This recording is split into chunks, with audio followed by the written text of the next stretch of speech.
സുരേഷ് ഗോപി മകൾ ഭാഗ്യയുടെ വിവാഹത്തിന് ക്ഷണിക്കാൻ പ്രധാനമന്ത്രി നരേന്ദ്രമോദി മുതൽ നഞ്ചിയമ്മ വരെ ആരെയും വിട്ടുപോയിട്ടില്ല സുരേഷ് ഗോപി മകൾ ഭാഗ്യയുടെ വിവാഹത്തിന് ക്ഷണിക്കാൻ.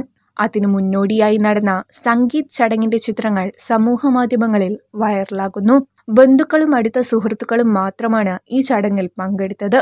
സിനിമയിൽ നിന്ന് വിന്ദുജ മേനോനും അഹാന കൃഷ്ണയും അതിഥികളായി എത്തി. വിവാഹത്തിനു മുന്നോടിയായി നടത്തിയ പാർട്ടിയിൽ പച്ച ലഹങ്കയണിഞ്ഞ അതിസുന്ദരിയായാണ് ഭാഗ്യയെ കാണാൻ സാധിക്കുന്നത്. ജനുവരി 17-നാണ് ഭാഗ്യയുടെ വിവാഹം. ശ്രേയസ് മോഹന്റെ വധുവായി ഭാഗ്യ ജീവിതം ആരംഭിക്കുമ്പോൾ ഗുരുവായൂർ ക്ഷേത്രത്തിൽ ആ നിമിഷത്തിന് സാക്ഷ്യം വഹിക്കാൻ പ്രധാനമന്ത്രി നരേന്ദ്രമോദി നേരിട്ടെത്തുമെന്ന വിശേഷം കൂടിയുണ്ട്. മാവേലിക്കര സ്വദേശികളായ മോഹന്റെയും ശ്രീദേവിയുടെയും മകനായ ശ്രേയസ് ബിസിനസ്സുകാരനാണ്. വിവാഹ റിസപ്ഷൻ ജനുവരി 20-ന് തിരുവനന്തപുരം ഗ്രീൻഫീൽഡ് സ്റ്റേഡിയത്തിലാണ്. തിരുവനന്തപുരത്തെ വീട്ടിൽ വെച്ച് കഴിഞ്ഞ ജൂലൈയിലായിരുന്നു ഇരുവരുടെയും വിവാഹ നിശ്ചയം. ബ്രിട്ടീഷ് കൊളംബിയ സർവകലാശാലയിൽ നിന്നാണ് ഭാഗ്യ ബിരുദം പൂർത്തിയാക്കിയത്.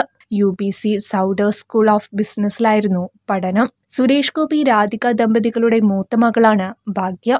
ഗോകുൽ സുരേഷ്, മാധവ് സുരേഷ്, ഭാവനി സുരേഷ്, പരേതനായ ലക്ഷ്മി സുരേഷ് എന്നിവരാണ് സുരേഷ് ഗോപിയുടെ മറ്റു മക്കൾ. ഫിലിം കോട്ട്. നിങ്ങളുടെ കരുത്തിൽ ഞങ്ങൾ ഉയരുകയാണ്. സബ്സ്ക്രൈബേഴ്സ് 10 ലക്ഷം കടന്നിരിക്കുന്നു. സ്വർണ തളിക നേടാൻ സഹായിച്ചതിന് നന്ദി. നിങ്ങളും ബെൽബട്ടൺ അമർത്തോ. നല്ല വാർത്തകളുടെ നോട്ടിഫിക്കേഷൻ ഉടനെത്തും. വിശ്വസിച്ച് ഒപ്പം നിൽക്കുന്നവർക്ക് ഒരിക്കൽ കൂടി നന്ദി.